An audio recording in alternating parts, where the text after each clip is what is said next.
दोस्तों, आप लोगों को मेरी आवाज़ आ रही है?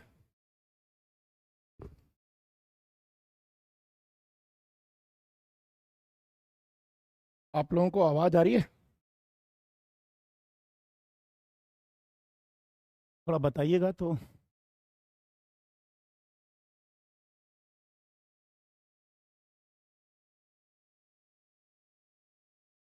आवाज़ आ रही है आप लोगों को?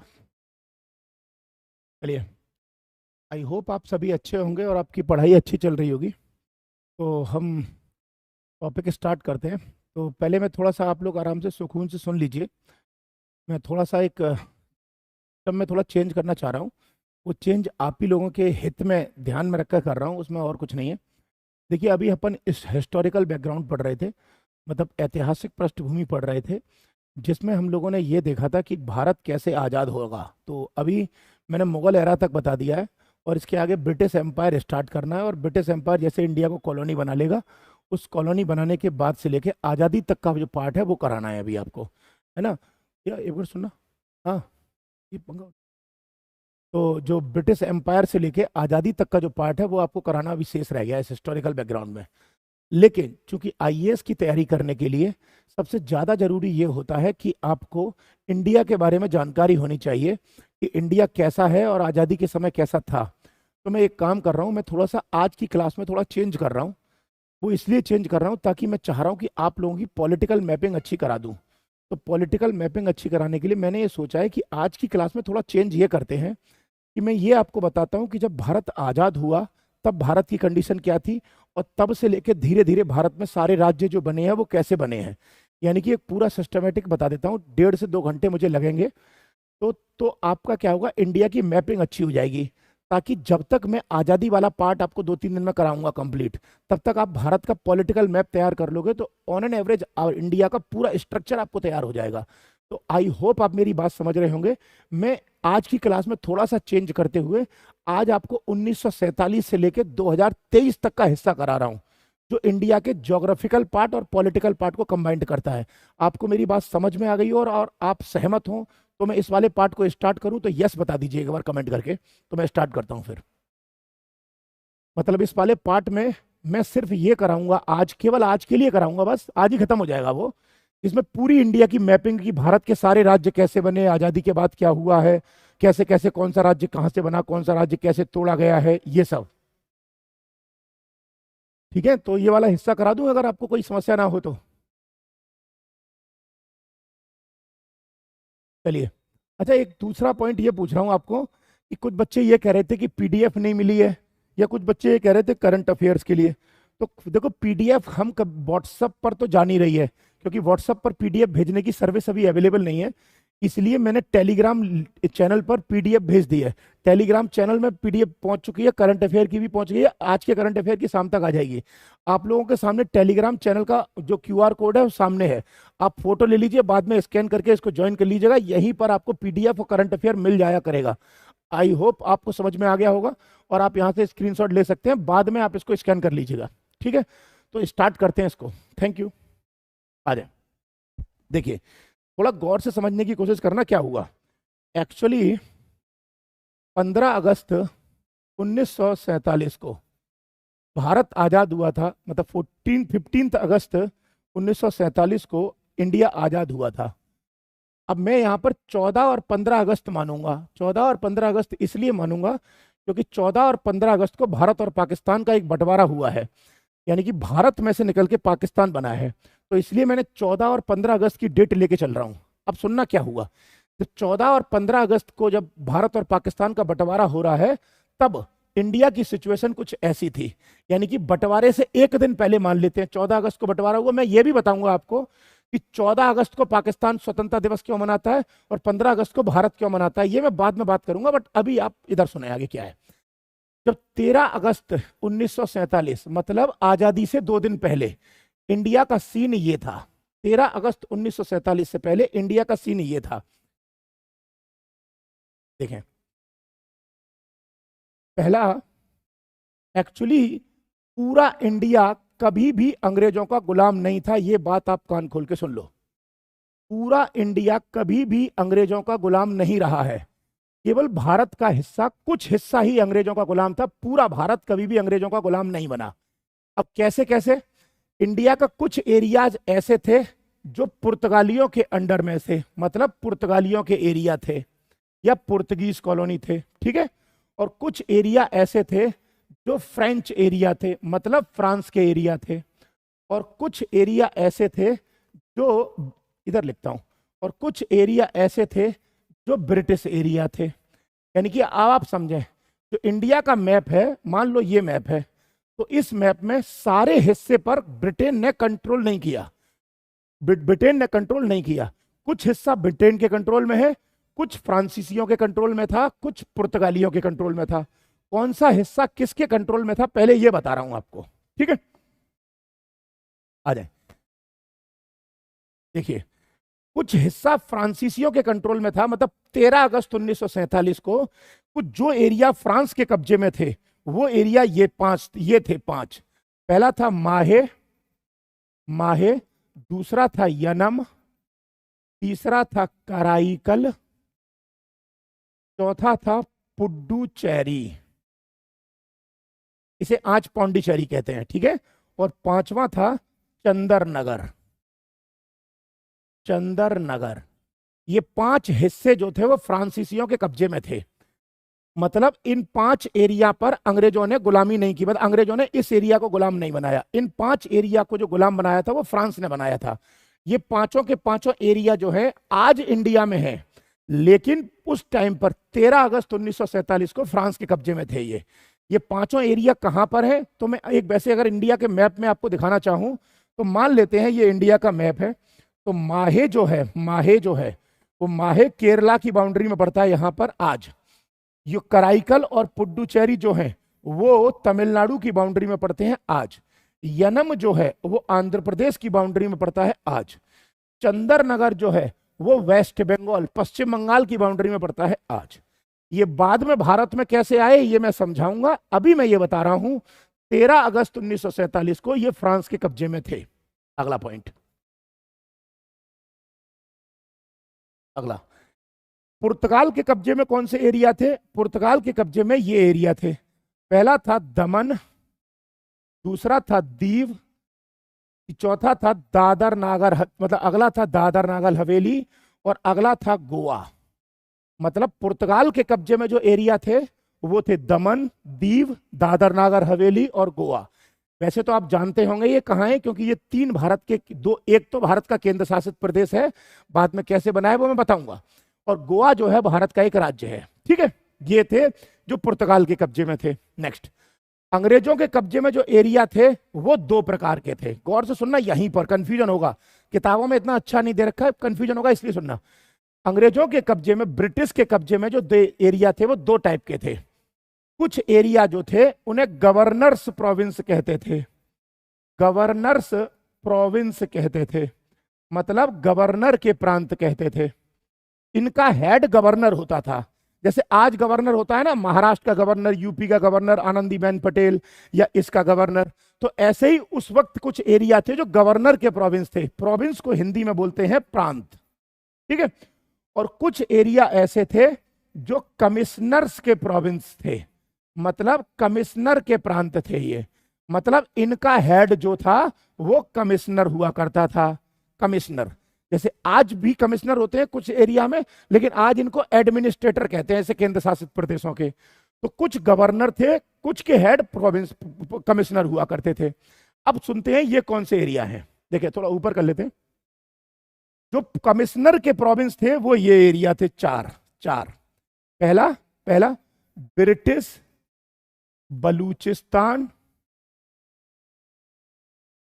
दूसरा कुर्ग, कुर्ग, तीसरा अजमेर, मेरवाड़ा, मेरवाड़ा, और चौथा था दिल्ली।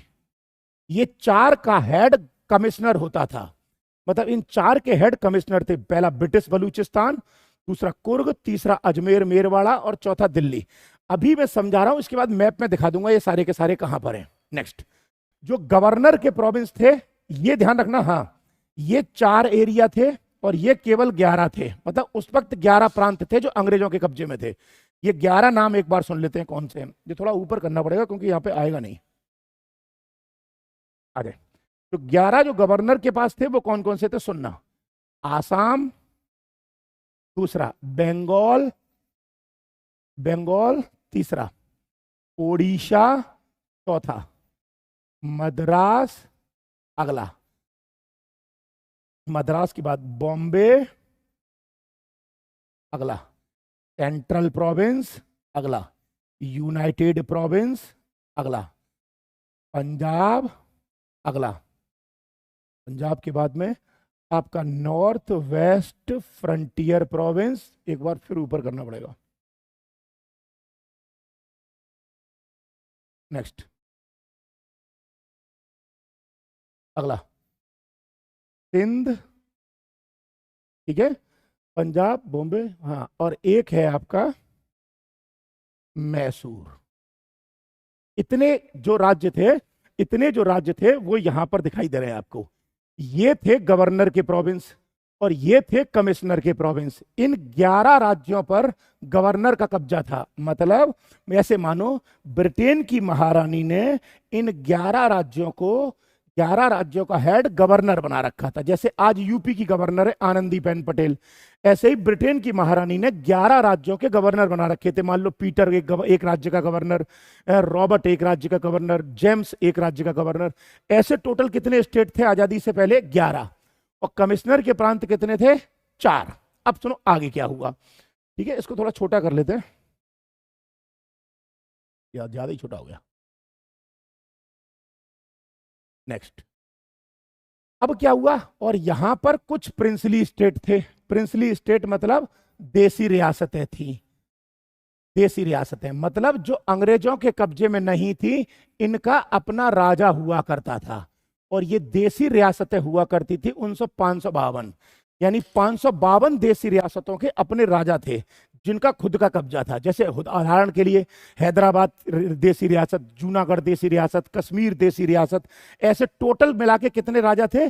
552 राजा। अब सुनो, आजादी से पहले 15 अगस्त 1947 से एक दिन पहले, मान लो मतलब बंटवारे से एक दिन पहले 13 अगस्त को भारत की सिचुएशन ऐसी थी।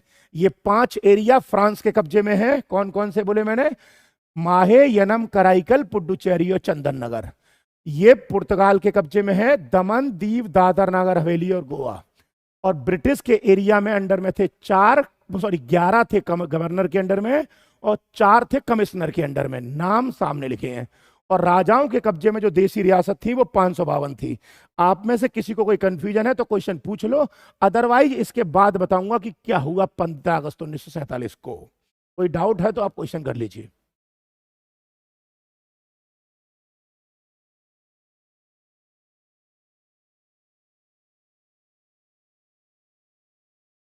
कोई डाउट है? यस और नो बता दो बस आप।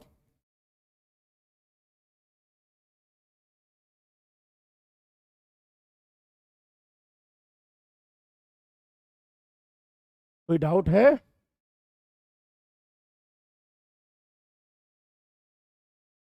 क्या है, कहां से भाई? कोई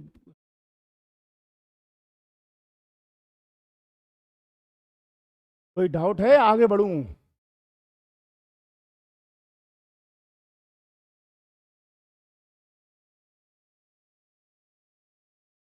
ईपी मतलब है सेंट्रल प्रोविंस, मध्य प्रांत। ये आज का जो मध्य प्रदेश है उसे सेंट्रल प्रोविंस कहते थे पहले।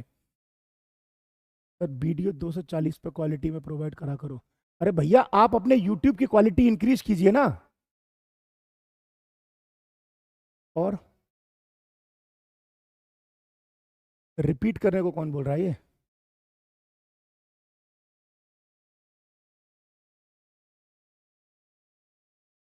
क्या है ये? अरे यार ये कहाँ कहाँ से आ जाते हैं यार। ये कि कश्मीर की 2 राजधानी क्यों है भाई? अब ये इस टॉपिक से लेना देना क्या है यार? मेरा आप क्वालिटी चेक कर रहे हो या टॉपिक पढ़ रहे हो? बताने को तो मैं बता दूंगा कश्मीर की 2 राजधानियां क्यों हैं, बट मतलब कहाँ यार, बेफिजूल में पढ़ाई करने आए हो, पढ़ाई करो ठीक से यार। नहीं पढ़ाना है घर पे तो घर बैठो यार। हाँ, और कोई डाउट है किसी को या आगे बढ़ूं? कश्मीर की दो राजधानियां क्यों है बता दे रहा हूँ, एक गर्मी के लिए और एक सर्दी के लिए है। क्योंकि श्रीनगर में सर्दी ज़्यादा पड़ती है, तो सर्दी के टाइम पे जम्मू से राजधानी होती है, और जो गर्मियों के टाइम पे राजधानी जो होती है वो श्रीनगर होती है। क्या मतलब, ये बच्चों वाले क्वेश्चन पूछ रहे हो, तो बच्चा भी बता देगा, जो पढ़ता है ना 250 ग्राम का पिल्ला, वो भी जानता होगा। तुम आईएएस की तैयारी कर रहे हो यार, शर्म आनी चाहिए आप लोगों को।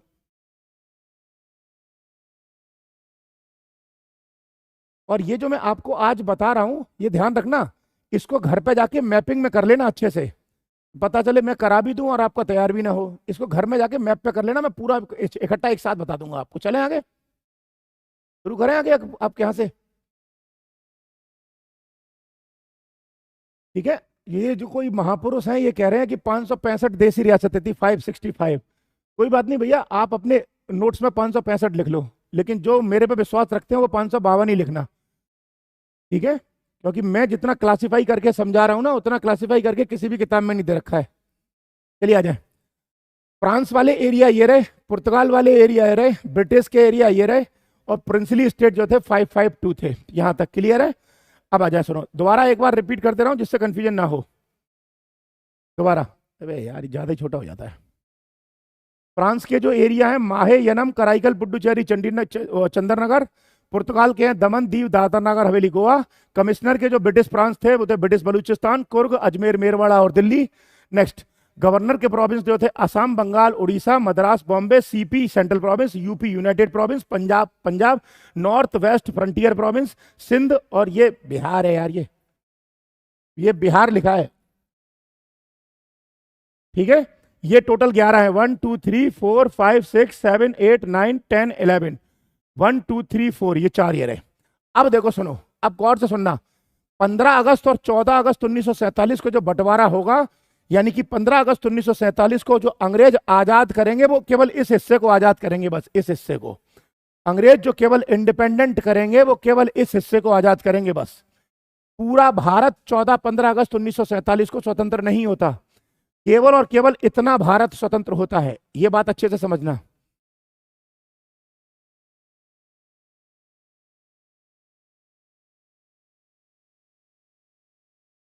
अरे यार ये क्या है यार, ये कौन है, ये नीतीश कुमार क्या बोल रहा है भाई, ये इस दहेज के केस में तुम्हारा नाम है, उसमें मेरा। अरे यार, तुम्हारा दहेज के केस में नाम है, मैं यहाँ पढ़ाऊं या तुम्हें दहेज के केस से निकालूं पहले? है आपका कोई मतलब व्यक्तिगत मुद्दा है तो भैया ऑफिस में आके विजिट करो यार, ये क्यों अपना भी टाइम वेस्ट कर रहे हो, बच्चों का भी टाइम वेस्ट कर रहे हो। तुम तो बर्बाद हो ही, दूसरों को क्यों बर्बाद कर रहे हो यार? उनको तो कम से कम पढ़ लेने दो। या तो फिर आप एक काम करो, अगर आप तुम्हें अननेसेसरी इसमें कमेंट करोगे तो मैं रिप्लाई नहीं करूंगा, मैं सिर्फ पढ़ाता चला जाऊंगा। अगर नेसेसरी कमेंट करोगे तो मैं बताऊंगा बिल्कुल। चले आगे, आगे। अब सुनो, अब गवर्नर्स के प्रोविंस का इस ये और इनका बंटवारा हो रहा है, गौर से सुनना। बंटवारा जो होगा वो इस प्रकार से होगा, मैं दोबारा इधर कर देता हूं, क्योंकि भारत और पाकिस्तान दो देश निकलेंगे और इनमें से निकलेंगे। तो अब देखना क्या हुआ, दो देशों का बंटवारा होगा, एक देश बनेगा इंडिया और एक देश बनेगा पाकिस्तान। ठीक है, अब देखें यहाँ इंडिया को क्या मिला, गौर से सुनना। इंडिया को क्या मिला, इधर से चलते, दिल्ली जो था वो इंडिया को मिला, अजमेर मेरवाड़ा जो था वो इंडिया को मिला।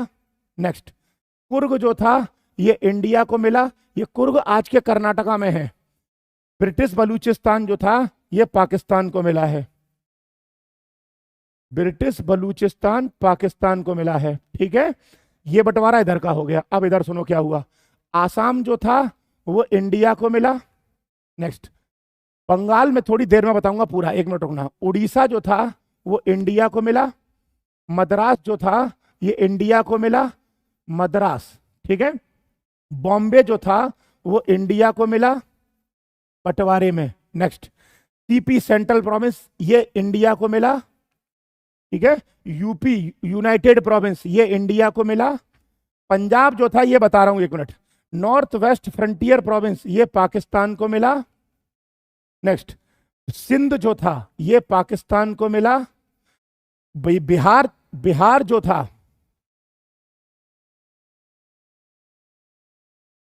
बिहार जो था वो इंडिया को मिला।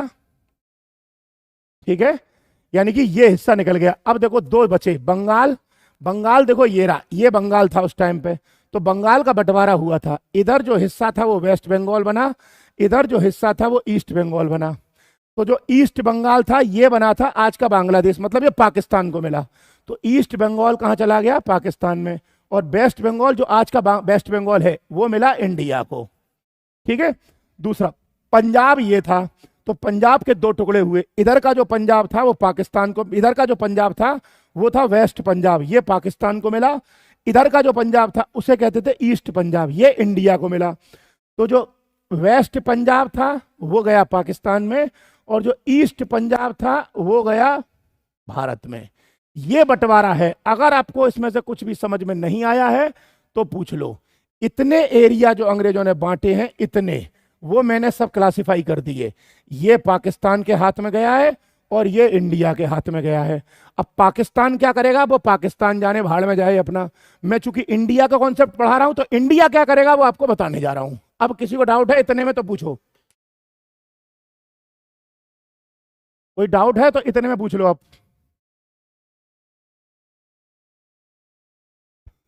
बैकग्राउंड ब्लैक कर दूं?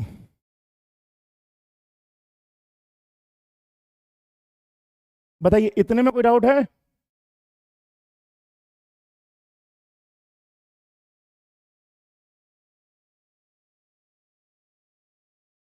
क्लियर है या सर नो बोलो?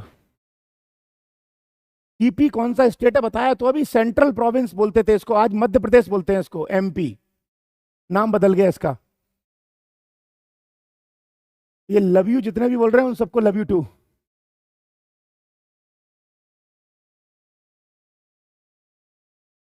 चले आगे, नो डाउट। अब सुनो, आगे सुनो। अब देखो क्या हुआ।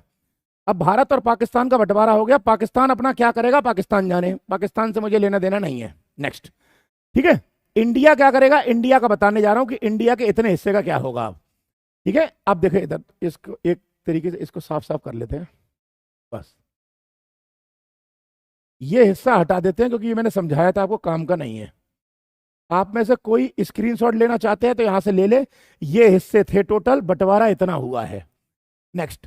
अब ध्यान रखना, 15 अगस्त तो 14 अगस्त को बंटवारा जो हुआ था वो सीन क्या है, गौर से सुनना।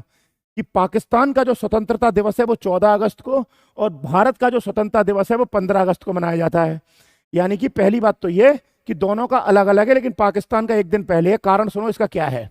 कारण ये इसलिए ऐसा है कि भारत के जो डॉक्यूमेंट पे साइन हुए थे, इंडिया के जो डॉक्यूमेंट पे साइन हुए थे वो 15 अगस्त की रात के 12 बजे हुए थे। ठीक है। और पाकिस्तान का जो टाइम है वो आज भी और उस टाइम पर भी इंडिया से आधे घंटे आगे था। ठीक है। तो ये माना जाता था कि पाकिस्तान के जो डॉक्यूमेंट थे उस पर आधे घंटे पहले का टाइम था, और उस वक्त 11:30 बज रहे थे। जो 11:30 बज रहे थे तो रात के 14 अगस्त की तो तारीख होगी। तो पाकिस्तान अपना स्वतंत्रता दिवस एक दिन पहले यानी 14 अगस्त को, और इंडिया अपना स्वतंत्रता दिवस यानी 15 अगस्त को मनाता है। दोनों का मेन कारण ये है। क्लियर है? अब पाकिस्तान का क्या हुआ है, पाकिस्तान को अलग कर देते हैं, साइड में हटा देता हूं, इसका कोई मतलब ही नहीं है। ये पाकिस्तान खुद जाने अपना, मैं सिर्फ इंडिया वाले हिस्से से काम रखता हूं। अब सुनो, अब इतने हिस्से का भारत में क्या होगा ये बाद में बात करेंगे। दूसरा, ये हिस्से जो हैं वो भारत को बाद में मिलेंगे। कैसे मिलेंगे सुनना। 1947 में केवल अंग्रेजों ने भारत को आजाद किया था। इस हिस्से को अंग्रेजों ने आजाद नहीं किया, इन पुर्तगालियों फ्रांसीसियों ने आजाद नहीं किया है। फ्रांसीसियों ने इस हिस्से को, फ्रांसीसियों ने जो इस हिस्से को आजाद किया था, इस वाले को, ये किया था 1962 में। मतलब 1962 में ये हिस्सा भारत में ठीक से आया। और जो पुर्तगाल ने इस हिस्से को आजाद किया था, ये हिस्सा 1961 में इंडिया में आया। मतलब 1961 में पुर्तगालियों ने जगह खाली करी और 1962 में फ्रांसीसियों ने जगह खाली करी। इसका मतलब हमें ब्रिटेन से जो आजादी मिली वो 1947 में मिली, पुर्तगालियों से जो आजादी मिली वो 1961 में मिली, और फ्रांस वालों से जो आजादी मिली वो 1962 में मिली, 62 में। इसीलिए कभी भी तुम जाना, गोवा में चले जाना, तो गोवा के व्यक्ति से पूछना, किसी से भी, तो गोवा का व्यक्ति ये नहीं कहेगा कि वो 1947 में आजाद हुआ। नहीं, गोवा का व्यक्ति 1961 में पुर्तगालियों से इंडिपेंडेंट हुआ था। क्लियर हो गया यहां तक? ये बाद में इंडिया में शामिल होंगे, ये अभी शामिल हो गए हैं, तो मैं इसका खेल बताने जा रहा हूं। दूसरा, अब सुनो, ये मैंने बता दिया कि भारत में कब आए, ये मैंने बता दिया भारत में कब आए, ये मैंने बता दिया भारत में कब आए। अब बचते हैं पांच पांच दो देसी रियासतें, ये भारत में कैसे आई इनको बताना है। यहां तक कोई डाउट है, यस और नो?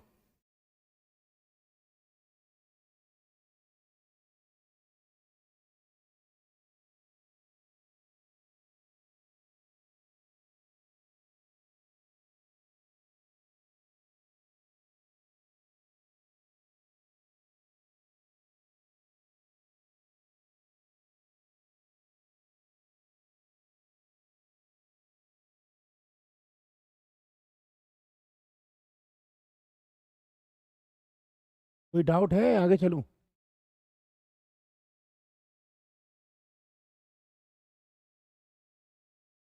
चले आगे।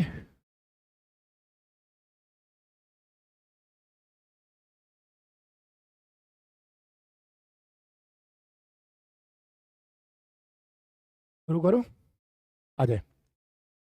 अब देखो, अब ये हिस्सा इंडिया में आ गया। अब बात करते हैं इधर की। 552 प्रिंसली स्टेट जो थे, अब देखो इनमें से कुछ प्रिंसली स्टेट ऐसे थे जो पाकिस्तान में जाना चाहते थे। नहीं नहीं, पहले ऐसे समझो, दूसरी तरीके समझाता हूं। प्रिंसली स्टेट जो थे, अंग्रेजों ने इतना हिस्सा आजाद कर दिया और अंग्रेजों ने देसी रियासतें जो थी प्रिंसली स्टेट, इनको तीन विकल्प दिए थे।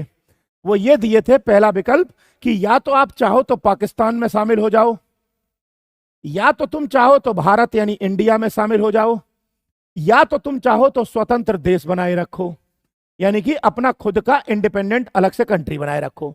मतलब जो अंग्रेज देश को आजाद करके गए, अंग्रेज भारत और पाकिस्तान में लड़ाई करके चले गए, लड़ाई करवा गए। क्यों? क्योंकि अंग्रेजों ने देसी रियासतों से कह दिया, मान लो आप देसी रियासत हैं और मैं अंग्रेज, मैंने कहा कि आप सबसे कि आप चाहो तो इंडिया में शामिल हो जाओ, आप चाहो तो पाकिस्तान में शामिल हो जाओ, आप चाहो तो अपना अलग देश बनाए रखो। अंग्रेजों ने बॉल तुम्हारे हाथ में डाल दी है, अब मर्जी आपकी है कि आप क्या करते हो। क्लियर है? अब देखो होता क्या है, पाकिस्तान चाह रहा था कि ज्यादा से ज्यादा देसी रियासतें उसके पास आए, इंडिया चाह रहा था कि ज्यादा से ज्यादा देसी रियासतें उसके पास आए, तो कोशिश दोनों करते हैं। अब देखो इस हिस्से को तो मिटा देता हूं, क्या होता है इसमें, बाकी सब मिटा देता हूं, सिर्फ इतना रखता हूं, है ना।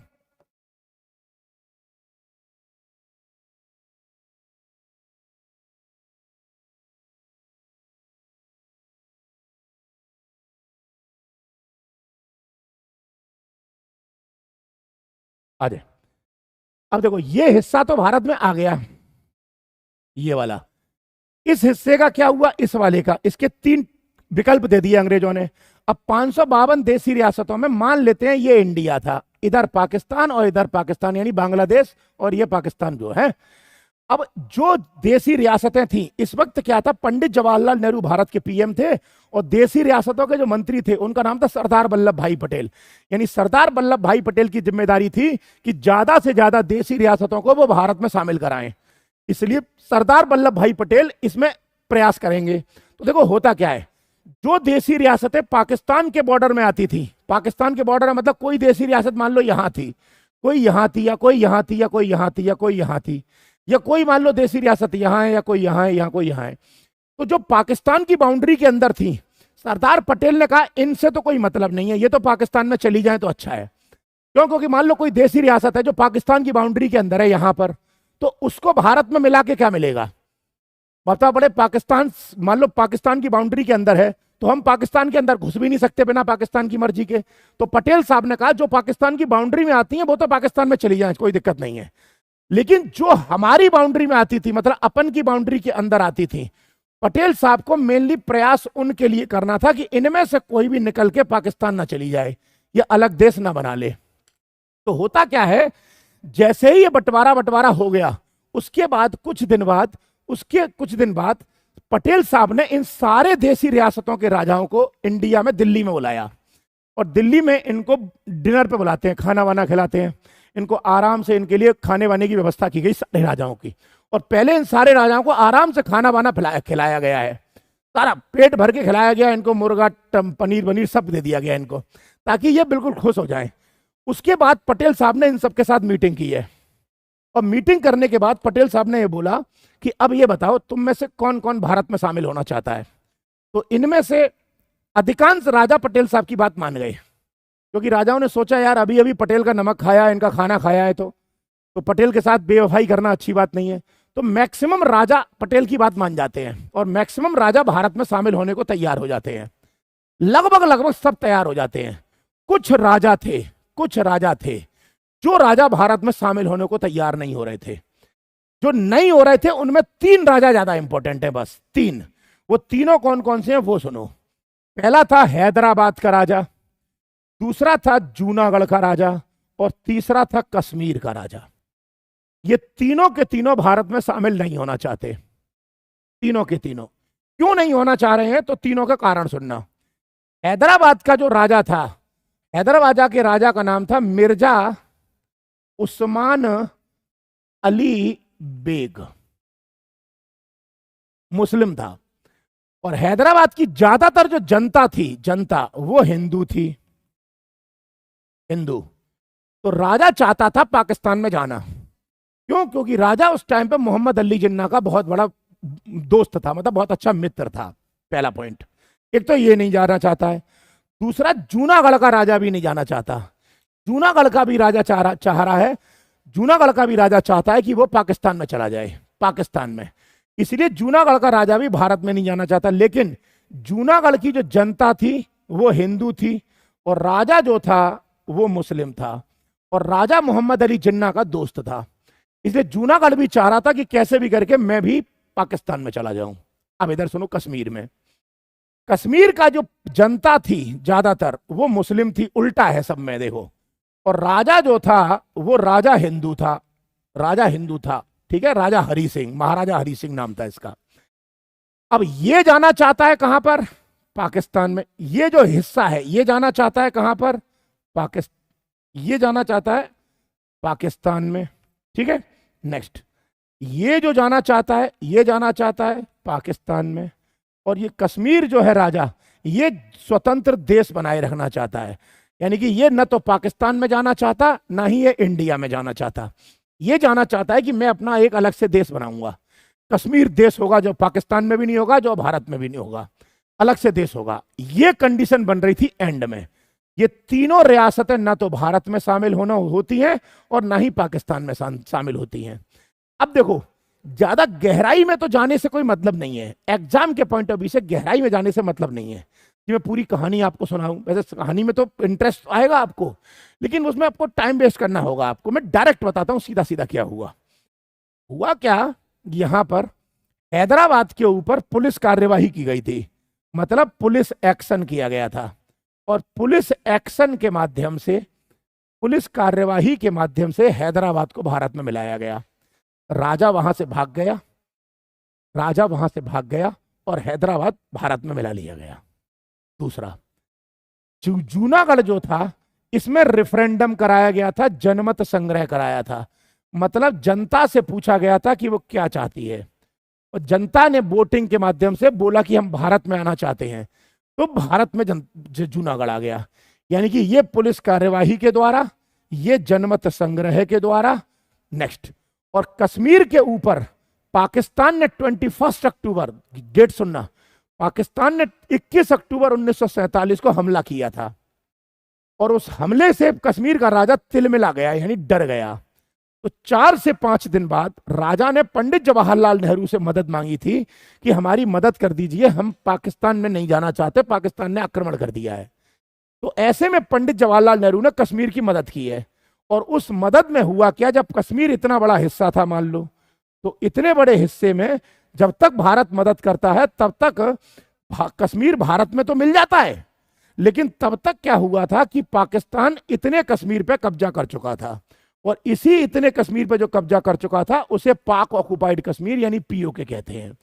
तो ये वाला हिस्सा जो है वो कश्मीर का पाकिस्तान में चला गया, लेकिन भारत का है। चूंकि कश्मीर के राजा ने संधि की थी, उस संधि के अकॉर्डिंग कश्मीर भारत का हिस्सा था। तो कश्मीर भारत का था, लेकिन ये मानते हैं हम कि कश्मीर के ऊपर पाकिस्तान ने इलीगली कब्जा कर रखा है। आज नहीं तो कल सही, कल नहीं तो परसों सही, ये पीओके वाला हिस्सा भारत में आएगा ही आएगा। इसीलिए कश्मीर के इस हिस्से को भी भारत अपने मानचित्र में दिखाता है, क्योंकि हमारा है, लेकिन जबरदस्ती उसने छीन लिया है। कभी ना कभी आएगा, 2 दिन बाद सही, ठीक है। तो इस तरीके से कश्मीर भी भारत में मिला लिया गया। तो आपको समझ में आ गया होगा कि ये राजा से एग्रीमेंट हुआ था, उसके बाद हमारे पास आया, मतलब विलय पत्र पर साइन हुए थे, उसके द्वारा कश्मीर आया। लिख दे रहा हूं, विलय पत्र पर साइन हुए थे, इसके थ्रू कश्मीर आया। यहां पर जनमत संग्रह हुआ था और यहां पर पुलिस कार्रवाई हुई थी। इस तरीके से ये 552 में से मैक्सिमम देसी रियासतें भारत में मिलाई गई हैं। बताइए, यहां तक किसी को कोई डाउट है? आप में से किसी को कंफ्यूजन है?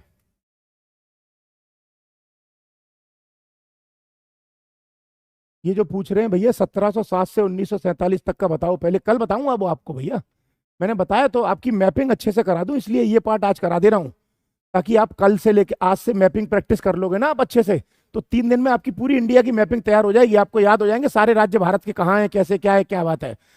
ठीक है, इसीलिए मैंने ये वाला पार्ट आज करा दे रहा हूँ। वो 1707 से लेके कल कराऊंगा आपको पूरा का पूरा, डोंट वरी, आप परेशान ना हो, वो पूरा का पूरा कराऊंगा, छोड़ूंगा नहीं उसको। ये तो बस मैपिंग आपकी अच्छे करा दूं, इसलिए मैं करा रहा हूँ आज बस। चले आगे, कोई डाउट है? किसी को कोई कंफ्यूजन हो तो बताइए, या फिर आगे बढ़ूं?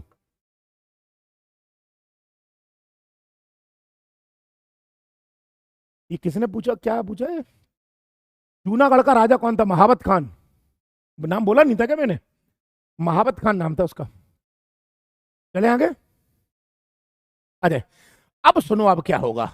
अब भारत में देखो पूरा हिस्सा आ गया। जून वो क्या कहते हैं, फ्रांस वाले इलाके जो हैं वो 61-62 के आसपास आएंगे, पौंडीचेरी और फ्रांस के। ये अंग्रेजों वाला पूरा आ गया, बंटवारा हुआ था, कुछ पाकिस्तान के पास चला गया। लाइट बंद कर दो भैया, लाइट बंद कर दूंगा। मूवी थोड़ी दिखा रहा हूँ यार, आपको पढ़ा रहा हूँ तो दिखाना तो पड़ेगा ना आपको, लाइट कैसे बंद कर दूंगा? यहां तक समझ आ गया नहीं है? अब इसके बाद क्या हुआ, अब क्या होगा आगे का सीन वो सुनो। अब इसको मिटा देता हूं पूरा। अब देखिए, अब बनता है इंडिया का कॉन्स्टिट्यूशन। अब जो इंडिया का संविधान बनेगा, उस संविधान में सीन क्या होता है, ये भारत में सारे हिस्से आ गए।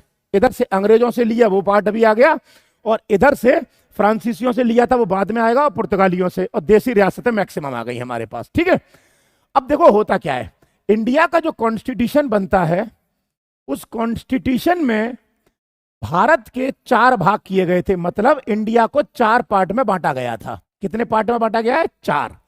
और 4 पार्ट में जो बांटा गया था, उन 4 पार्टों के नाम ये थे।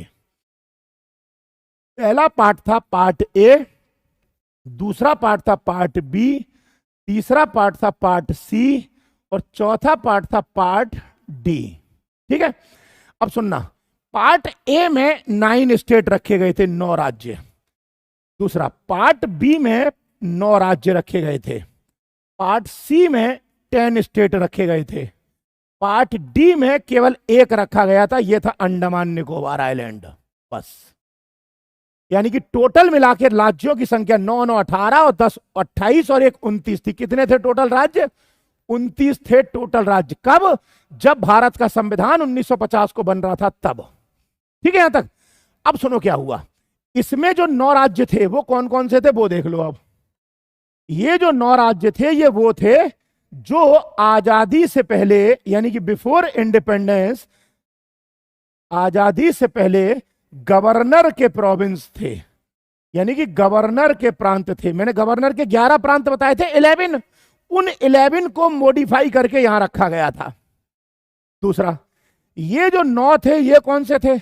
ये वो थे जिनमें राजा हुआ करता था, यानी देसी रियासतें होती थी, लेकिन प्लस विधानसभा भी होती थी।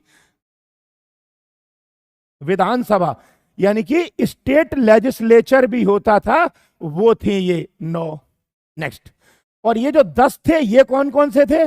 इसमें कुछ देसी रियासतें थी। नेक्स्ट, और कुछ जो थे वो कमिश्नर के प्रोविंस थे। मतलब कमिश्नर के प्रोविंस थे ना 4, उनमें से कुछ यहां रखे थे और बाकी देसी रियासतें थी, और अंडमान निकोबार इसमें था। अब सुनो, जो फर्स्ट 9 राज्य थे, 9 वो थे जो गवर्नर के प्रोविंस थे। बी में जो राज्य थे वो थे जो देसी रियासतें, प्रिंसली स्टेट थे, और जिनमें लेजिस्लेचर हुआ करता था, विधानसभा हुआ करती थी।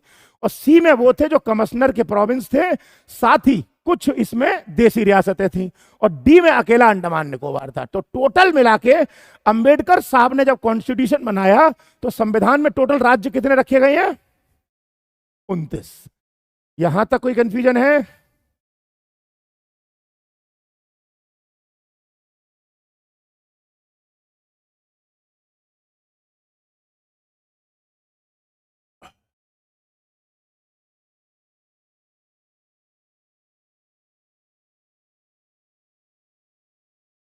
कोई डाउट है? आगे बढ़ूं?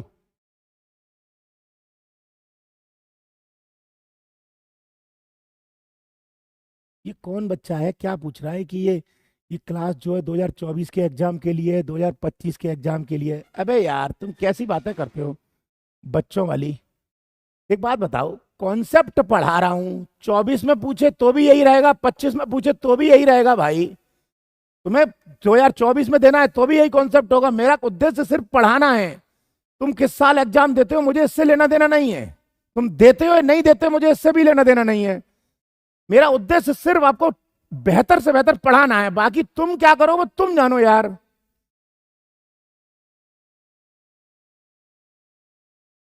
चले आगे। ये विधानसभा और लोकसभा क्या होती है भैया, टॉपिक आगे आएगा। थोड़ा अभी पेशेंस रखो, धैर्य रखो ना। अभी यार क्लास शुरू करी है मैंने, बेसिक बेसिक शुरू कर रहा हूँ। अभी पता चला अभी तुमने मुलाकात करी नहीं है, मतलब किसी से कॉफी पी नहीं है, तुम हनीमून पे जाने की बात कर रहे हो यार शुरुआत में ही। पहले मीटिंग कर लो आराम से, धैर्य बनाए रखो, आगे तब चलना।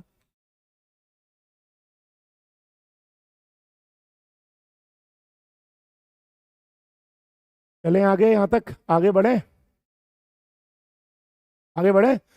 और हाँ, ये कुछ बच्चे ये कह रहे हैं कि सर 22 राज्य थे, 23 राज्य थे। एक बात अच्छे से समझ के सुन लो आप। मैं एक बार जितना बोल देता हूँ कि इतने थे तो वो उतने ही थे, उसमें कॉन्सेप्ट में गड़बड़ नहीं हो सकती कभी भी। अगर मैंने ये बोल दिया ना कि ये ऐसे हैं तो ऐसे ही हैं, अब तुम चाहे एक किताब पढ़ लेना चाहे 5 पढ़ लेना, कॉन्सेप्ट यही निकलेगा। बस ऑथेंटिक पढ़ना, बस ये ध्यान रखना। चले आगे, शुरू करूँ अब आगे? ठीक है। अब सुनो क्या हुआ। अब ये 4 राज्य बन गए, जो 4 टाइप के राज्य बन गए, ABCD। ये 4 टाइप के राज्य बने। इसके बाद क्या होता है, भारत के संविधान जो सभा बन रही थी, मतलब संविधान जो बनना था, संविधान सभा ने इन राज्यों का विरोध किया था।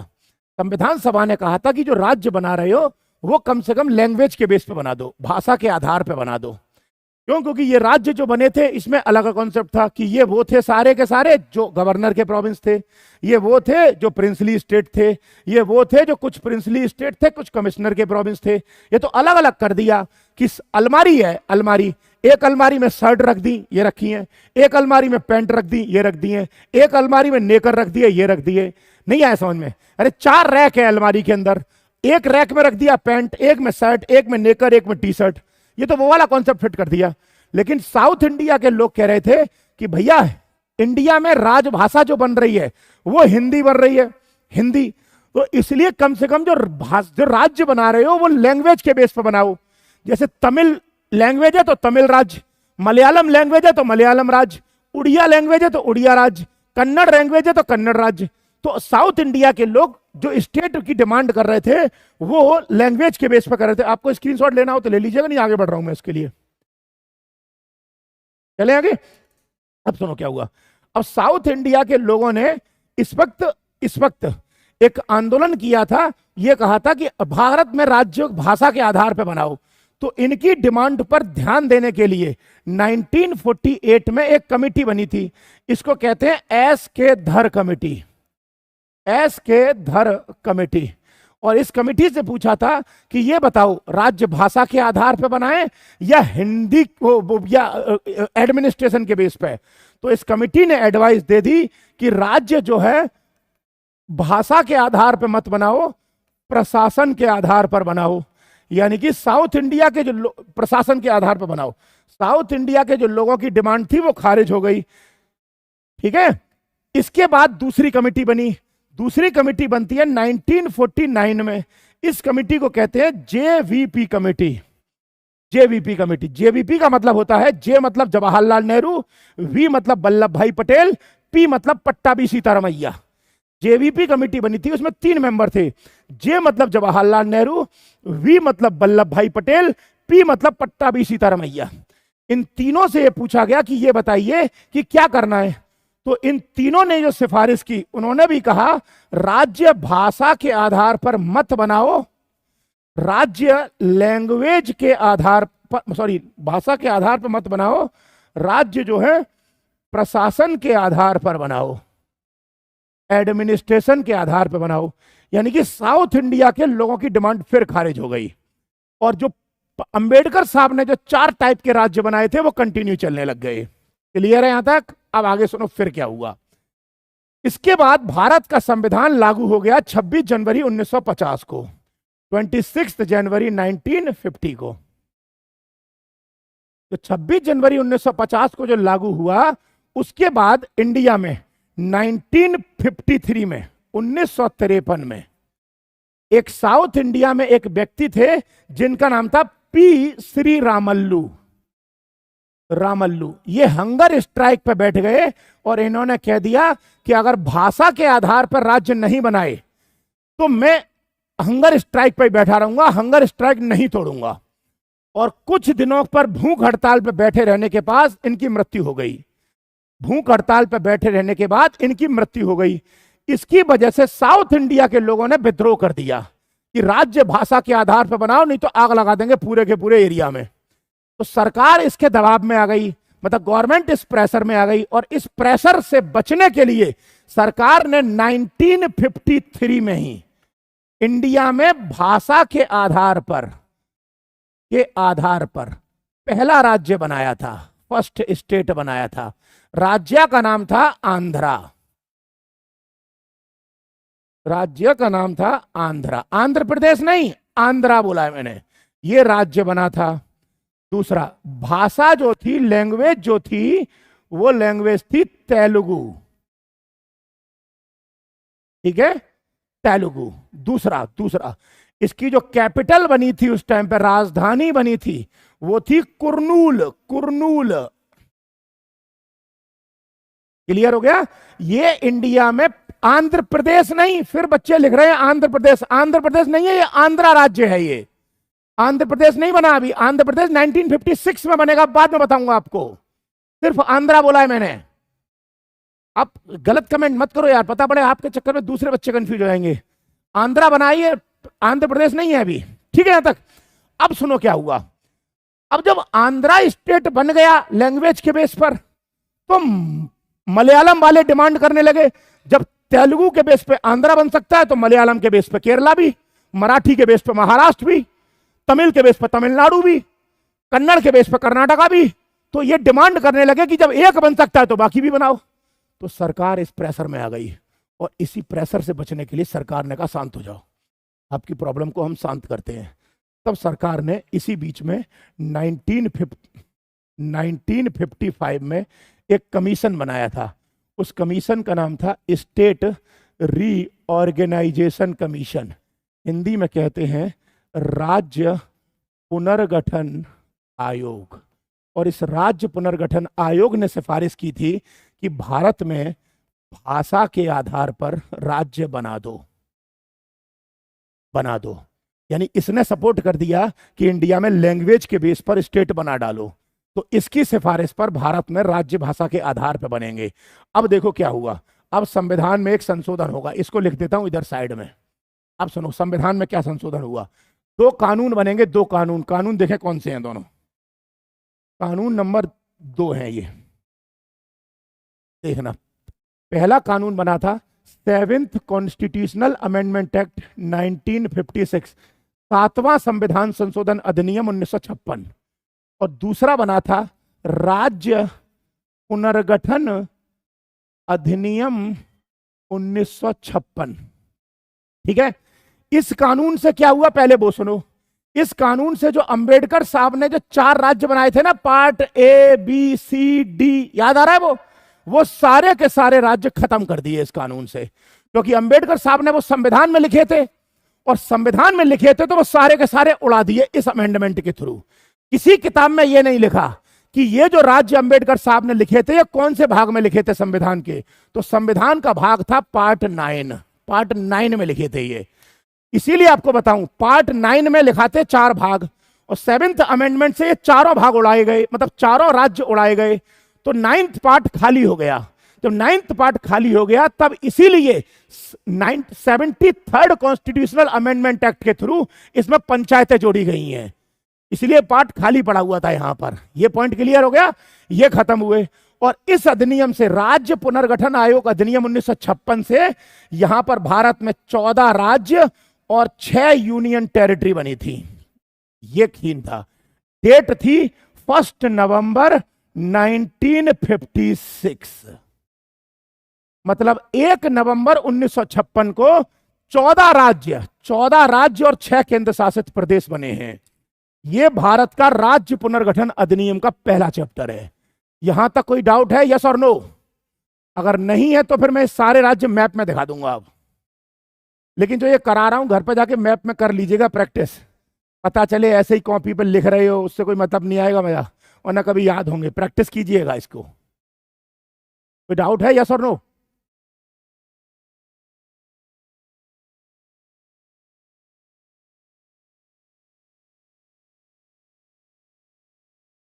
संशोधन फिर से बताऊं, संशोधन 2 हुए थे। 7th कॉन्स्टिट्यूशनल अमेंडमेंट एक्ट 1956, 7वां संविधान संशोधन अधिनियम 1956, जिसके थ्रू भाग ABCD के 4 राज्य जो थे वो खत्म कर दिए गए, जो संविधान के भाग 9 में थे। दूसरा, राज्य पुनर्गठन आयोग अधिनियम 1956, इसके थ्रू 14 राज्य और 6 केंद्र शासित प्रदेश बनाए गए। किस तारीख को बनाए?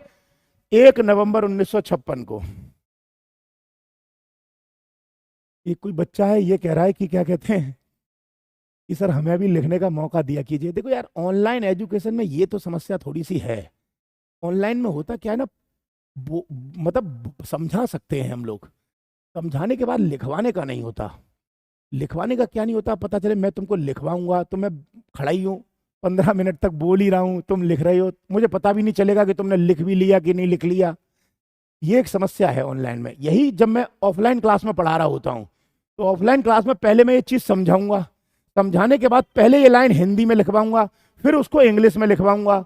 तो ऑनलाइन और ऑफलाइन में जमीन आसमान का अंतर है। इसीलिए तो कहते हैं ऑनलाइन एजुकेशन कभी भी ऑफलाइन को मात नहीं दे सकती। बस ऑनलाइन तो चूंकि मजबूरी है इसलिए हम ऑनलाइन में पढ़ते हैं, क्योंकि ऑनलाइन मैंने इसीलिए स्टार्ट किया था कि जो गरीब बच्चा है, जो दूर दराज से नहीं आ सकता है, वो पढ़ ले यहाँ पर, उसकी मजबूरी है तो मैं पढ़ा दे रहा हूँ। अदरवाइज ऑफलाइन का तो विकल्प नहीं है ना। ऑफलाइन में समझाने के साथ साथ लिखाने में भी अच्छा लगता है। आप क्वेश्चन जो लिखोगे उसको चेक करने में भी अच्छा लगेगा। अब बताओ यहाँ पे तुम जो लिख रहे हो सही लिख रहे हो गलत लिख रहे हो, क्या कर रहे हो? एक आध हो सकता है वॉशरूम में बैठा होगा, एक आध हो सकता है शीशे में अपना थोपड़ा देख रहा होगा और वो क्लास भी देख रहा है। ऑनलाइन में ये तो समस्याएं हैं ना, इसलिए ऑनलाइन कभी भी ऑफलाइन का विकल्प ले ही नहीं सकती। जिनको ये चाहिए, मतलब जो ये सोच रहे हैं कि क्या कहते हैं कि एक बार हम ऑफलाइन में पढ़ के देखें, तो मेरे किसी भी सेंटर पे एक बार क्लास करके देखो, आपको पता चल जाएगा ऑफलाइन और ऑनलाइन में अंतर कितना बड़ा होता है। बताइए, कोई डाउट है? चलूं आगे। लिख लिया आपने? और अगर लिख नहीं पा रहे हो तो देखो वीडियो को पीछे जब बाद में सेव हो जाए तो पीछे करके देख लिया करना। लेकिन हाँ, फिर भी मैं आपको एक बात बता दूं, आपको ये जो कि वीडियो में लाइव वाली कुछ दिन सेव कर रहा हूं, कुछ दिन मतलब अगले 10-12 दिन तक सेव करूंगा।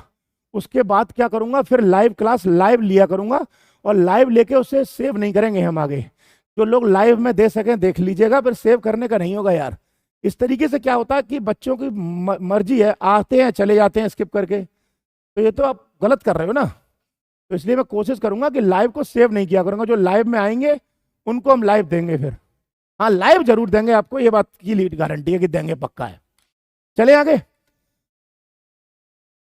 तो ये बच्चे पूछ रहे हैं सेंटर कहां पर है आपका, तो यूट्यूब चैनल पे जिस पे क्लास देख रहे हो वहीं पर डिस्क्रिप्शन में सेंटर के एड्रेस दे रखे हैं, आप वहां चेक कर सकते हैं। नेक्स्ट शुरू करूं अब? यहां तक क्लियर हो गया? 14 राज्य और 6 केंद्र शासित प्रदेश बने। आ जाए, अब देखें क्या है। अब पहले आराम से समझना, वो 14 राज्य और 6 केंद्र शासित प्रदेश कौन से हैं, गौर से सुनना आराम से। देखिए, 14 राज्य जो हैं स्टेट, वो ये रहे, पहले मैं यहां दिखा रहा हूं, और 6 यूनियन टेरिटरी जो है वो ये रही। 6 यूनियन टेरिटरी जो है वो ये हैं। पहला हिमाचल प्रदेश, दूसरा दिल्ली, दूसरा नहीं, दोबारा लिखता हूं, पहला हिमाचल प्रदेश, दूसरा दिल्ली, तीसरा मणिपुर, चौथा त्रिपुरा, पांचवा लक्षद्वीप, लक्षद्वीप, छठवां अंडमान निकोबार आइलैंड। मैंने बोला था 6 यूनियन टेरिटरी हैं, सामने हैं आपके। ठीक है, ये बच्चा पूछ रहा है कोई प्रैक्टिस कैसे करें, अभी दिखा रहा हूं प्रैक्टिस, देख लेना आप, आपके सामने करके दिखाऊंगा। आ जाओ। और 14 राज्य जो बने वो 14 राज्य ये रहे, आ जाए। पहला पहला आसाम, दूसरा वेस्ट बंगाल, तीसरा बिहार, चौथा उड़ीसा, पांचवा आंध्र प्रदेश, छठवां मद्रास, सातवां केरला। शॉर्टकट में लिख रहा हूं, मद्रास को बाद में तमिलनाडु नाम हो जाएगा इसी मद्रास का, ठीक है। आठवां, ये क्या लिखा, केरला है, ये केरला, ठीक है। आठवां कर्नाटका, इस कर्नाटक को मैसूर नाम था पहले, कर्नाटक का नाम होगा, इसी को मैसूर कहते थे पहले। नौवां बॉम्बे, बॉम्बे को ही बाद में महाराष्ट्र कहेंगे, ठीक है। थोड़ा सा छोटा कर लेते हैं इसको, ज़्यादा ही छोटा हो गया। आ जाए, कितने हो गए, 9। अब आ जाओ। 10वां राजस्थान, 11वां पंजाब, 12वां यूपी हो गया इसमें, नहीं यूपी, 13वां इधर लिख दे रहा हूँ, 13वां जो था एमपी मध्य प्रदेश, और 14वां जम्मू कश्मीर। आप एक बार कोई कंफ्यूजन हो तो पूछ लो।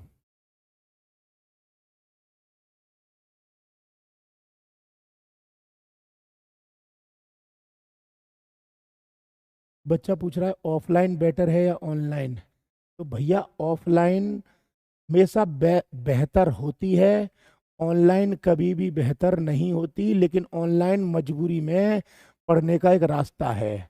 एक बच्चे ने पूछा है मिजोरम मेघालय त्रिपुरा कब बने, बता रहा हूँ, धीरे धीरे तो बताऊंगा। मैंने ये बताया 1 नवंबर 1956 को 14 राज्य और 6 केंद्र शासित प्रदेश। आगे की कहानी बता रहा हूँ, अब थोड़ा धैर्य तो रखें। चलें आगे, चलें आगे।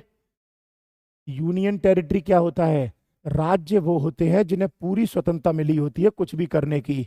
यूनियन टेरिटरी केंद्र शासित प्रदेश होते हैं जो केंद्र सरकार के अंडर में आते हैं, वो अपनी मर्जी से कुछ भी नहीं कर सकते। पेप्सू क्या था, पेप्सू एक यूनियन था, उसका नाम था Patiala and east Punjab state union, ठीक है। चले आगे। अब सुनो, अब देखो ये 14 राज्य ये रहे और 6 केंद्र शासित प्रदेश ये रहे। अब पहले मैं आपको 14 राज्य दिखा रहा हूं, कहां कहां पर है, मैप में देखना आप, इधर देखिए। ये 14, अब प्रैक्टिस क्या होती है वो सुनो आप। 14 राज्य, पहला जम्मू कश्मीर, दूसरा पंजाब, तीसरा राजस्थान, चौथा बॉम्बे, इसी को नाम पड़ा महाराष्ट्र, फिर कर्नाटका, फिर इधर केरला, ठीक है, फिर इधर तमिलनाडु, इधर आंध्र प्रदेश, इधर उड़ीसा, इधर वेस्ट बंगाल, ठीक है, इधर बिहार, इधर एमपी, इधर यूपी, और इधर था आसाम। अब एक बार काउंट कर लो 14 हो गए कि नहीं हुए। 1 2 3 4 5 6 7 8 9 10 11 12 13 14, 14 हो गए। अब मैं उधर से 14 मिटा दूं जिससे आपको कंफ्यूजन ना हो। ये 14 राज्य सब बने जो हैं वो 1 नवंबर 1956 को बने थे, ठीक है, यहां तक। अब ये 14 राज्य, डेट क्या है, 1 नवंबर 1956। अब आगे सुनो, जो 6 केंद्र शासित प्रदेश हैं वो कौन कौन से थे, वो ये रहे। दोबारा बोल दे रहा हूं, वैसे तो मैं उधर लिखे हैं लेकिन फिर भी बोल रहा हूं। हिमाचल प्रदेश, मणिपुर, त्रिपुरा, ठीक है, और दिल्ली, लक्षद्वीप और अंडमान निकोबार आइलैंड। क्लियर है, ये 6 वो रहे और राज्य ये रहे। 14 राज्य बता दिए, इसके आगे 15वें से आगे आगे बताऊंगा। वो ये बोल रहा है गूगल से इंडिया का मैप डाउनलोड करो, भैया मैं पूरा का पूरा मैप तुम्हारे सामने बना के दिखाऊंगा बिना डाउनलोड किए। इसी को प्रैक्टिस कहते हैं। ये पूछ रहा है कोई आंध्रा से आंध्र प्रदेश कैसे बना। 1953 में जब बना था तो आंध्रा था, जब 1 नवंबर 1956 को बना तो इसका नाम आंध्र प्रदेश कर दिया गया। चलें आगे। यार ये अक्षर में लिखो, कैसे लिखूं भैया, एक्चुअली चक्कर क्या है, इतने बड़े बड़े नाम है जैसे उत्तर प्रदेश, तो मैं यहाँ लिखूंगा तो इतने में तो उत्तर प्रदेश ही लिखा जाएगा यार, ना। ठीक है, आगे बढ़ूं।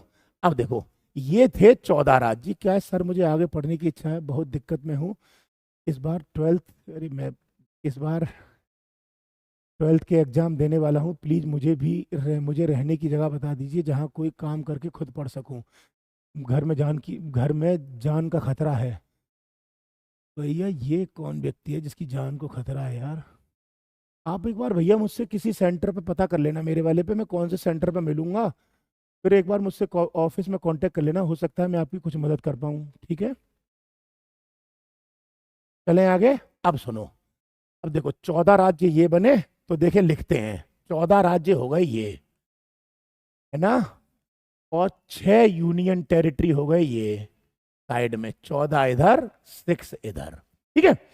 अब देखते हैं 15वां राज्य। अब सुनो, अब मैं दूसरे कलर से लिखूंगा जिससे आपको कंफ्यूजन ना हो। तो 15वां जो राज्य बना वो बना गुजरात। कब बना? 1960 में। किससे निकल के बना? इस बॉम्बे से निकल के, मतलब महाराष्ट्र पड़ा नाम, और एक राज्य निकला गुजरात, ठीक है। उसके बाद 1963 में अगला राज्य निकला नागालैंड। कब निकला? 1963 में। अदर कलर से लिख रहा हूं, जो व्हाइट कलर में लिखे हैं वो सब 1 नवंबर 1956 को, जो ग्रीन कलर में लिख रहा हूं वो सब के सब 1 नवंबर के बाद है। किस साल में बने हैं मैं ईयर लिख रहा हूं सबकी, ठीक है। इसके बाद फिर हरियाणा बना 1966 में, ठीक है। नेक्स्ट, फिर उसके बाद हिमाचल प्रदेश को 1971 में राज्य बनाया, जबकि हिमाचल प्रदेश इससे पहले यूनियन टेरिटरी था। 71 में स्टेट बना दिया, तो यहां से हिमाचल प्रदेश को खत्म कर दो, यानी कि अब हिमाचल प्रदेश केंद्र शासित प्रदेश नहीं रहा, अब राज्य बन गया, ठीक है। अब आगे आ जाओ। इसके बाद क्या हुआ? 1972 में यहां यहां पर मणिपुर को 72 में राज्य बनाया गया, यानी मणिपुर भी खत्म कर दो। फिर त्रिपुरा को 1972 में राज्य बनाया गया, त्रिपुरा भी खत्म कर दो। यानी 71 में हिमाचल प्रदेश केंद्र शासित प्रदेश से राज्य बना, 72 में त्रिपुरा और मणिपुर केंद्र शासित प्रदेश से राज्य बन, यानी 3 यूनियन टेरिटरी खत्म हो गए, 3 नए राज्य बन गए, ठीक है। और इसी बीच यहीं पर एक नया राज्य बना, मेघालय, 1972 में ही, ठीक है। यहां तक कोई डाउट तो नहीं है? अब आ जाओ। इसी बीच यहीं पर एक सिक्किम राज्य बना 1975 में। याद रखिएगा, सिक्किम पहले जब भारत आजाद हुआ था तो चोंग्याल वंश के राजा का वहां पर शासन हुआ करता था, लेकिन 75 में इंदिरा गांधी ने चोंग्याल को भारत में मिला लिया था, मतलब सिक्किम को भारत में मिला लिया था। तो 36 कॉन्स्टिट्यूशनल अमेंडमेंट एक्ट से सिक्किम को भारत में मिलाया गया है, ठीक है। अब आगे आ जाओ, यहां तक समझ में आ गया आपको? अब देखो इसके आगे क्या हुआ। सिक्किम के बाद की कहानी ये बनती है कि अरुणाचल प्रदेश को आसाम से निकाल के 87 में राज्य बनाया, 1987 में, ठीक है। और यहीं पर मिजोरम को 1987 में राज्य बनाया। और यहीं पर जो गोवा था, जो पुर्तगालियों से आया था, वो 1987 में राज्य बनाया। कुछ बच्चे कहेंगे तो गोवा तो 1961 में आया था। तो भैया जब 1961 में गोवा आया था तो गोवा को पहले केंद्र शासित प्रदेश बनाया था, बाद में 87 में राज्य बना दिया, ठीक है। यहां तक क्लियर हो गया? फिर उसके बाद मध्य प्रदेश से निकल के छत्तीसगढ़ सन 2000 में राज्य बना, यूपी से निकल के उत्तराखंड सन 2000 में राज्य बना, बिहार से निकल के झारखंड सन 2000 में राज्य बना, आंध्र प्रदेश से निकल के तेलंगाना सन 2014 में राज्य बना। क्लियर है? अब देखो राज्य गिनती करते हैं, ग्रीन कलर वाले कितने बने हैं देखो, दूसरे कलर से गिनता हूं, कंफ्यूजन ना हो। देखो 1 2 3 4 5 6 7 8 9 10 11 12 13 14 15। अब देखो 14 राज्य पहले से थे, 15 और बन गए, तो टोटल कितने राज्य हो गए? 29। ठीक है, 29। लेकिन इसमें से सरकार ने 2019 में जम्मू कश्मीर राज्य को खत्म कर दिया और उसके 2 केंद्र शासित प्रदेश बना दिए। तो जम्मू कश्मीर से निकल के एक यूनियन टेरिटरी जम्मू कश्मीर बना और एक यूनियन टेरिटरी लद्दाख बना। तो जम्मू कश्मीर इसमें से माइनस कर दो 1, यानी कि अब भारत में कितने स्टेट हो गए?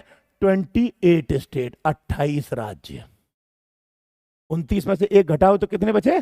28 राज्य। ठीक है यहां तक? यानी एट प्रेजेंट भारत में 28 राज्य मौजूद हैं। अब इसको एक बार मैप में ढकने की कोशिश करता हूं जिससे कंफ्यूजन ना हो। ठीक है, ज्यादा ही आ गया।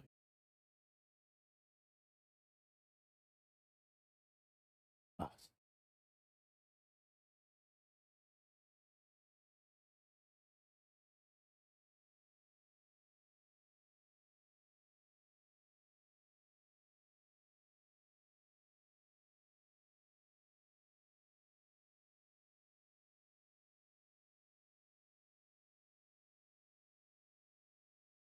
क्लियर है? ये था इंडिया का मानचित्र जो निकल के आ रहा था। ठीक है यहां तक? क्योंकि मैंने देखो रफली बनाया है, गोले गोले हो गए, तो मेरी मैप तो इतनी अच्छी नहीं है।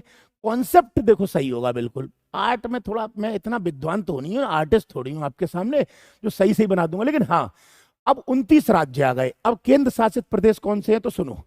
एक केंद्र शासित प्रदेश तो अंडमान निकोबार, ये अरे यार ये बार बार बड़ा करूं। देखो एक केंद्र शासित प्रदेश तो अंडमान, ये रहा फर्स्ट। ठीक है, 2 केंद्र शासित प्रदेश लक्षद्वीप, ये रहा 2। ठीक है, नेक्स्ट दमनदीव और दादर नागर हवेली जो था वो यहां पर हो गया आपके। ठीक है, ये 3 केंद्र शासित प्रदेश। पुडुचेरी जो है वो यहां पर हो गया आपके। पुडुचेरी में 4 जिले हैं, माहे, कराईकल, पुडुचेरी, यनम। ये हो गए 4 केंद्र शासित प्रदेश। ठीक है, 5वां केंद्र शासित प्रदेश हरियाणा और पंजाब के बीच में चंडीगढ़, ये रहा जो 1966 में बना। ठीक है, कितने हो गए? 5। और जम्मू कश्मीर 6वां और लद्दाख 7वां। यानी कि केंद्र शासित प्रदेश कितने हैं वो इधर लिख रहा हूं, राज्य उधर हो गए। देखो लक्षद्वीप पहला, दूसरा अंडमान, तीसरा दमन दीव एंड दादर नागर हवेली। पहले दमन दीव और दादर नागर हवेली अलग अलग केंद्र शासित प्रदेश होते थे। 2019 में सरकार ने दोनों यूनियन टेरिटरी को एक ही कर दिया है। ठीक है, तो अब ये 1 हो गए, 3 हो गए, चौथा हो गया पुडुचेरी, 5वां हो गया चंडीगढ़। पुडुचेरी कब बना? 62 में। दमनदीव दादर नागर हवेली कब आए? 61 में। चंडीगढ़ कब आया? 1966 में। और 6वां था जम्मू कश्मीर जो अलग केंद्र शासित प्रदेश बना 2019 में। और 7वां था लद्दाख जो बना 2019 में। अब देखो अब क्या कहानी है, अब वो सुनो। अब वर्तमान में 7 हो गए पूरे। अब देखें क्या है। एट प्रेजेंट भारत में 28 राज्य हैं, 7 यूनियन टेरिटरी हैं और 1 नेशनल कैपिटल टेरिटरी दिल्ली है। अब तुम कहोगे दिल्ली कहां से आ गई? दिल्ली तो ये यूनियन टेरिटरी थी। एक्चुअली दिल्ली यूनियन टेरिटरी थी, लेकिन सरकार ने 69th कॉन्स्टिट्यूशनल अमेंडमेंट एक्ट 1991, 69वें, 69 को 69 कहते हैं, 89 कहते हैं, क्या देख रहे हैं? मेरी ये थोड़ी 69 89 बहुत कमजोर है, जो भी कहते हैं। 69th संविधान संशोधन अधिनियम 1991 से इसे केंद्र शासित प्रदेश से खत्म करके राष्ट्रीय राजधानी क्षेत्र दिल्ली बना दिया गया। इसलिए अब भारत में 28 राज्य, 7 केंद्र शासित प्रदेश, 1 राष्ट्रीय राजधानी क्षेत्र दिल्ली है। तो वर्तमान में 28 7 35 और 1 36, टोटल भारत के 36 खंड मौजूद हैं जो मैंने आपको मैप में दिखा दिए। और इसी 36 खंड को मिलाकर भारत को अखंड भारत कहते हैं। ये था भारत का 1947 से आज तक के बनने का इतिहास। मैं उम्मीद करता हूं कि आपको समझ में आया या नहीं, ये बता दो हाँ या ना, या कोई कंफ्यूजन है।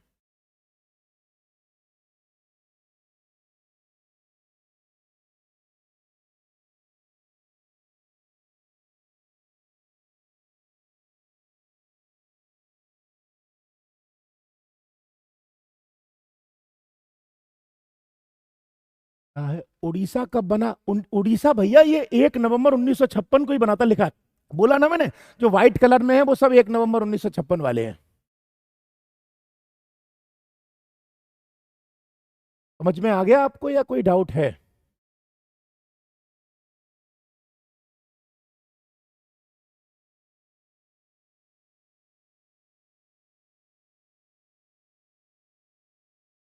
ये कौन है भैया, क्या कह रहे हैं? आपसे एक बात पूछूं? पूछो, क्या पूछना है आपको?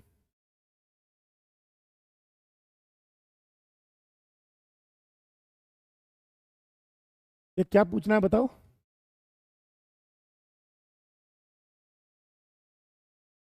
सामने से हट जाऊं, स्क्रीनशॉट लेना ले लो।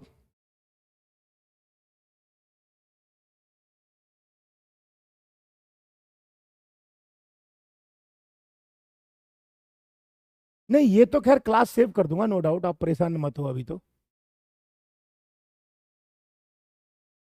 ये जो बोल रहा है 9 केंद्र शासित प्रदेश है, अपना कॉन्सेप्ट ठीक कर लो भैया। जो बताया है बिल्कुल सही है, 1% भी गलत नहीं होता। जो पढ़ाता हूँ जेन्युइन पढ़ाता हूँ, गलत नहीं होऊंगा कभी भी।